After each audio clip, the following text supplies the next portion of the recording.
As mulheres tentam tirar a própria vida mais ou menos 2 vezes mais do que os homens. Nós vamos conversar sobre suicídio e gênero com a psicóloga Valesca Zanello. Ela que é pesquisadora na área da saúde mental e gênero e professora da Universidade de Brasília. Olá, Valesca, seja bem-vinda. Muito obrigada por vir aqui participar do nosso programa Cidadania Mulher. O que acontece? Por que as mulheres querem se matar mais do que os homens? Então, tem várias questões envolvidas, né?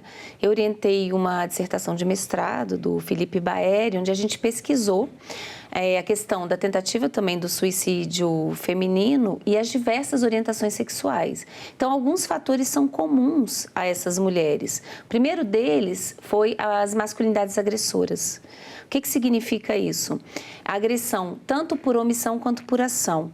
Então, as diversas violências que são infligidas contra as mulheres e que são invisibilizadas, desde a ausência do pai, a abuso, né, dentro de relações amorosas, violências no âmbito público, então assédio sexual.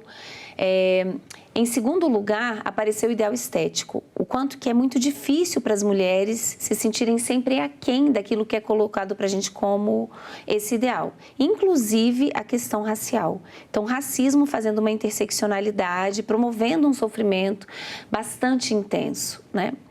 E o terceiro lugar foram as relações amorosas. O que apareceu nessa pesquisa é que, sobretudo, o fim de uma relação amorosa é um gatilho para a tentativa de suicídio. E isso tem a ver com a forma de amar que a gente aprende, algo que eu venho estudando aí nos últimos quase 20 anos.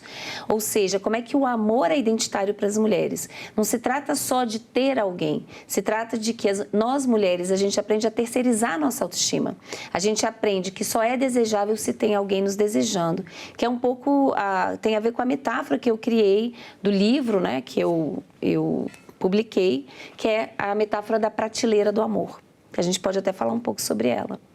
Deixa eu só te perguntar primeiro, quando você fala na invisibilidade, né, assim, essa própria questão mesmo, né, do sofrimento, dessas tentativas de suicídio, também é um pouco invisibilizada, né? Que a gente ouve muito mais dizer que os homens se matam mais e não ouve dizer que as mulheres tentam mais, né? Esse sofrimento não é visto pela sociedade. Totalmente. Inclusive, detratores, né, do movimento feminista ou da luta das mulheres pela igualdade. Então, esse é um discurso muito utilizado. Os homens se matam muito mais. É verdade. Mas por quê? Porque até na hora de tentar se matar, a masculinidade é letal. Eles escolhem modos mais radicais, ou seja, até na hora de se matar, o cabra tem que ser macho. Então, o machismo é letal para todo mundo, né? No caso das mulheres, o fato delas escolherem modos, em aspas, menos letais, faz com que, muitas vezes, a própria equipe de saúde ou a família desconsidere. Então, diga assim, aquilo ali é só para chamar atenção, ela tomou medicamento, que é muito comum, né? A tentativa de autointoxicação. Então, ela não queria, não leve a sério esse pedido de socorro. Eu acho que esse é um ponto muito importante, né? Quando uma mulher tenta o suicídio, a gente precisa levar a sério, a gente precisa ter uma rede de apoio e a gente precisa buscar ajuda.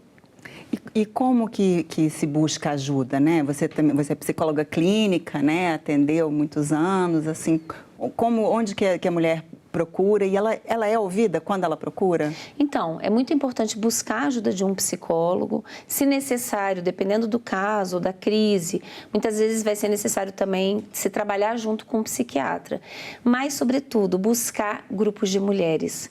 Uma das coisas que eu venho apontando nas pesquisas, né, nos últimos anos, é o quanto o letramento de gênero é um fator de proteção para a saúde mental das mulheres. Ou seja, o que significa isso? Primeiro, a gente dá nome a sofrimentos específicos que são promovidos por essas diferenças, essas desigualdades de gênero. Para as mulheres num país sexista como o Brasil, sobretudo as violências sexistas, né? Muitas vezes tidas como naturalizadas. Bom, o letramento dentro de um grupo, ele é promovido pela politização do sofrimento, que não é fazer ativismo, não é isso. É perceber que aquela violência que eu sofro não é ligada só à minha biografia, à minha história de vida. Ela é partilhada com outras mulheres, ou seja, ela tem a ver com violências estruturais e que a gente precisa precisa ter uma resposta que não é só individual, ela é coletiva. Então, saber que outras mulheres passam pelas mesmas coisas também dilui esse sofrimento e, mais ainda, se pensa coletivamente em modos de resistência.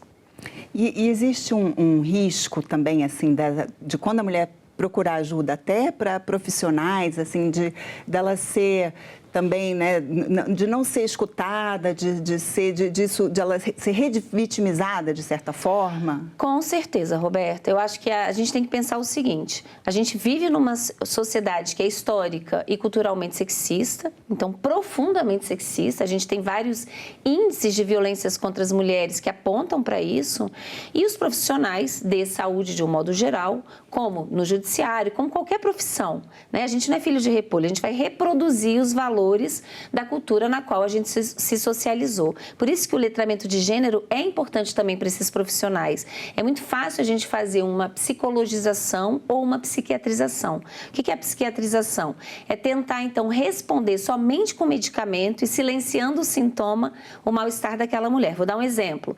Uma mulher que está numa relação abusiva, vítima de violência, que ela não sabe se ela vai acordar com um bom dia, um soco na cara, se ela não consegue dormir, isso é um transtorno do sono? Ou isso é um sintoma que é uma tentativa de sobrevivência? É sobre isso, tem um sentido esse sintoma. Como é que a gente vai abordar isso? No caso da psicologização, é quando se faz uma leitura do sofrimento daquela mulher, enfatizando só a biografia dela, a questão individual, o que é bastante problemático também, porque ela passa a pensar que o problema é só ela. E está dentro de uma sociedade, né? Mas a gente vê a própria história, né, da saúde mental, né? Assim, a histeria era um problema feminino, né? As mulheres teriam inveja do falo, assim, já foi tudo construído com uma visão específica, né? A própria palavra histeria vem de histeron, que quer dizer útero. Foi criado na Grécia, e se acreditava que a mulher tinha essa crise histérica, que ela ficava meio doida, vamos colocar assim, quando o útero dava uma passeada no ventre dela.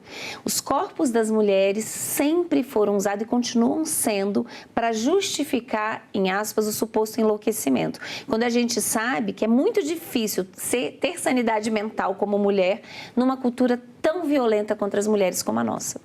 E aí, então, essa questão, como você falou, do letramento, né? Assim, então, se seu psicólogo não está te entendendo, procura outro? Ah, com certeza. De preferência, algum que tenha uma perspectiva de gênero e que consiga enxergar ou ter crítica, né, a esses aspectos que a gente tem falado. Eu acho que um ponto importante também, naquilo que você falou anteriormente e que eu queria complementar sobre a psiquiatrização, é que a gente tem, então, o uso extremo de medicamentos para tratar também de questões culturais. Então, não sou contra o uso do medicamento, ele é pontual, às vezes é muito importante para essa mulher dar conta de manter a vida dela, mas quando o medicamento serve só para suprimir o sintoma de um sofrimento maior, sem se fazer nada além disso, aí é problemático. E você mostrou então a prateleira do amor, o que é isso? Então, foi uma metáfora que eu criei para falar daquilo que eu chamo de dispositivo amoroso. Quer dizer o seguinte, que a gente como mulher, a gente aprende não só a se comportar de uma certa forma, mas a gente aprende a sentir de uma certa forma. E eu considero o principal fator de vulnerabilização para nós mulheres a forma de amar que a gente aprende. Então a prateleira, né, para a gente entender de uma maneira imagética essa ideia, é como uma prateleira de supermercado. Então quando você está passando, geralmente você pega o produto que está na frente. Essa prateleira nos localiza como mulheres em lugares diferentes. Então, essa prateleira ela é mediada por um ideal estético, que no Brasil também é historicamente construído, sobretudo do começo do século passado para cá, que é branco, louro, magro e jovem. Então, quanto mais distante desse ideal, pior o seu lugar na prateleira e menos chance você tem de ser escolhida e mais de ser objetificada sexualmente, dessubjetivada, ou seja, você perde o caráter de pessoa e passa a ser coisa. A chancela de sucesso na prateleira é ser escolhida e se manter escolhida. Então, a gente aprende uma forma de existir como mulher, onde a gente precisa estar com alguém, estar numa relação romântica para sentir que a vida vale a pena. Então, isso é profundamente daninho. Por quê? Na verdade, a prateleira cria uma simetria onde os homens são eleitos como avaliadores físico e moral das mulheres e lucram com esse dispositivo. Então, qualquer perebado tem chance de, enfim, ficar com alguma mulher. Às vezes não bem localizada na prateleira, mas dificilmente vai ficar sozinho. No caso do suicídio, como eu falei, o principal fator que apareceu de uma maneira muito evidente era o término de uma relação. Porque terminar uma relação pelo dispositivo amoroso que a gente aprende não é simplesmente perder uma pessoa, é perder algo que é identitário. Então, assim, essa mulher é colocada em xeque como mulher, né? Que fracasso de mulher você é. Então, é sobre isso. Tem um número divulgado pelo Ministério da Saúde que as maiores taxas de suicídio em mulheres é na faixa dos 40 aos 69 anos. Então, será que é por isso, né? Elas estão indo para o fundo da prateleira? Assim. Eu acho que esse é um aspecto também. E ainda tem aí a questão do ninho vazio. Então, são mulheres que, quando mães, já criaram seus filhos que estão vivendo a vida deles. Então, assim, o que dá sentido para além do que eu chamo de dispositivo amoroso e materno? Quer dizer, o quanto que é possível e é necessário se reinventar e se repensar para além desses dispositivos, que é algo que eu venho trabalhando e pesquisando nos últimos anos para ensinar, interpelar essa nova geração, sobretudo meninas, nas escolas, outras formas de ser mulher. Porque a expectativa é que elas, né, se encaixem. Quando elas não se encaixam, vem esse sofrimento. Não sobra nada. Então, acho que esse é um ponto. Não é ser contra o amor, não é ser contra a maternidade, mas que é possível você se nutrir afetivamente de outras fontes. É possível se realizar de muitas formas. E a gente, para poder desejar isso, a gente precisa aprender que é possível.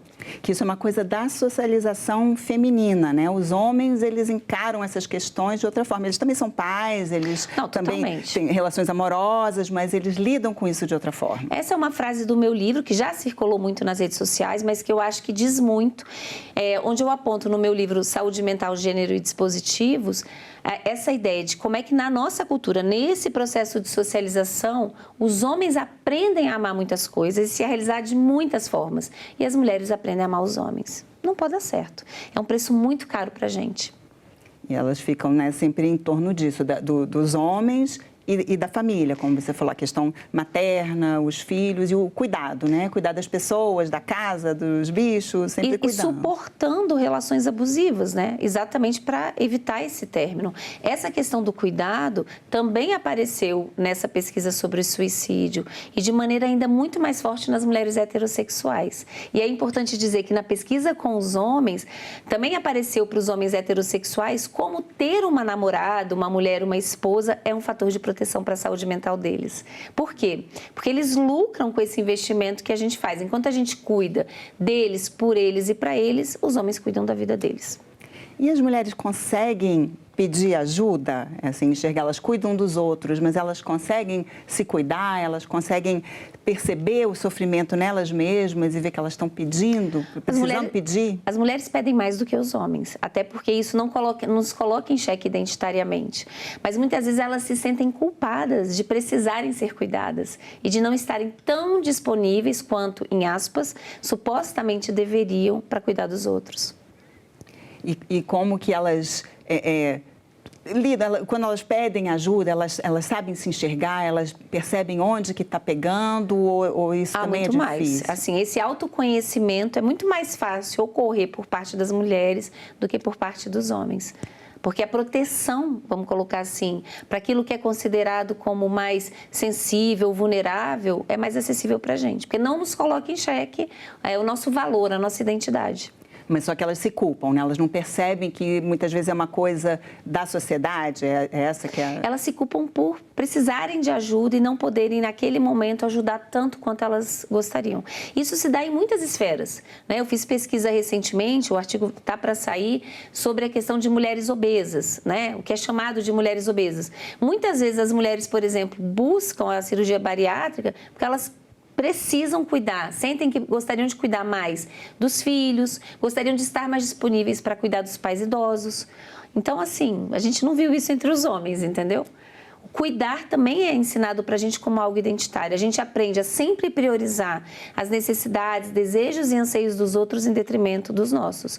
Os homens, ao contrário, eles aprendem a priorizar, sobretudo, antes de mais nada, eles, depois, quem sabe, se sobrar alguma coisa para os outros.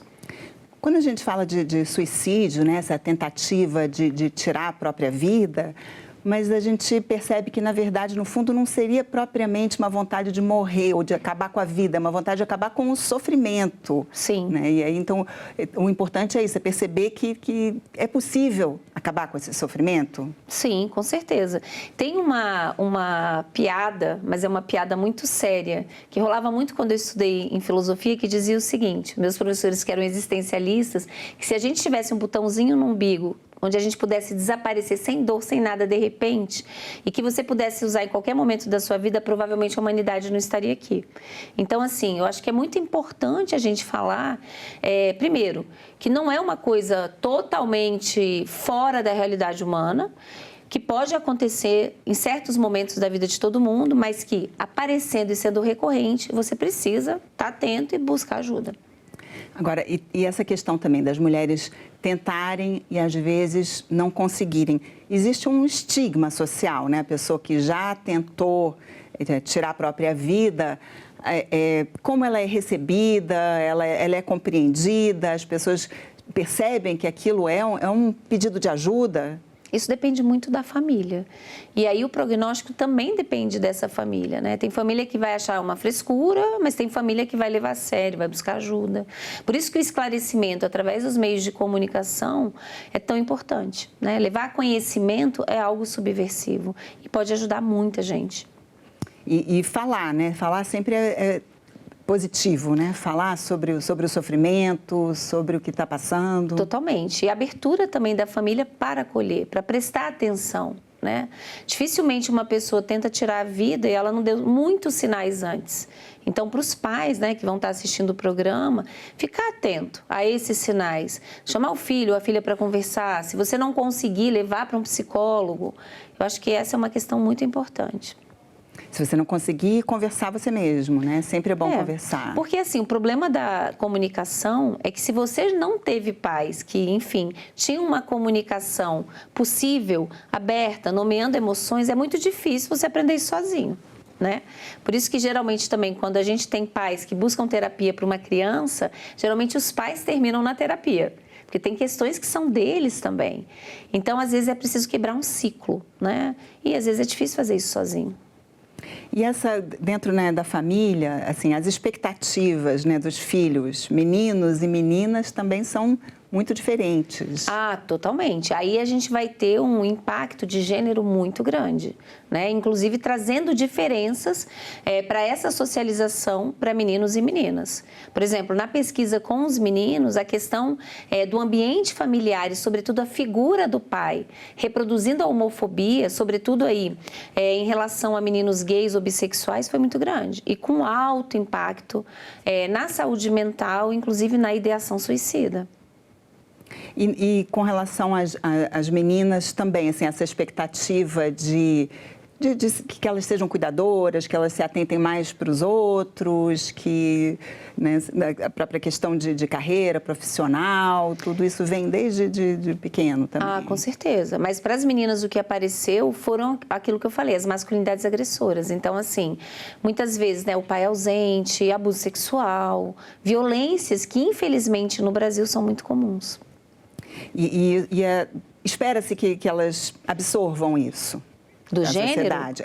Não, é impossível não absorver. Assim, a socialização é o que te transforma de bicho humano num ser membro daquela cultura. Então, é igual falar, por exemplo, português. É para sempre. Só que, obviamente, você vai aprendendo outras coisas. Se você viver em outra cultura, pode ressignificar aspectos daquela cultura da onde você veio, mas te marca. Você se transformou num ser humano. Então, o processo de socialização não depende de você querer concordar. Tem profundos impactos na forma como a gente se comporta e na forma, principalmente, como a gente aprende a sentir. As emoções são culturais, elas são fruto dessa socialização.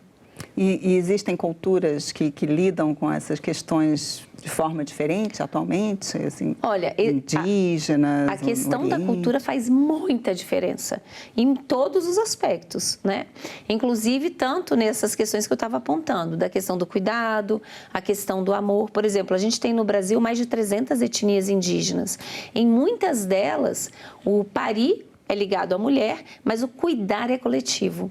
A gente tem na nossa cultura ocidental, desde o final do século XVII, começo do século XVIII, uma hiperconcentração nas mulheres, baseado na ideia de que pelo fato da gente ter um útero, a gente é naturalmente cuidadora, que é a invenção que ocorreu na história do Ocidente do instinto materno.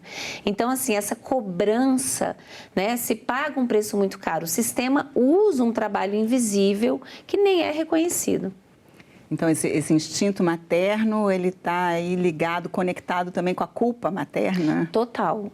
O que a gente vê, e tem uma autora muito importante, que é a Elizabeth Badinter, tem um livro sobre isso.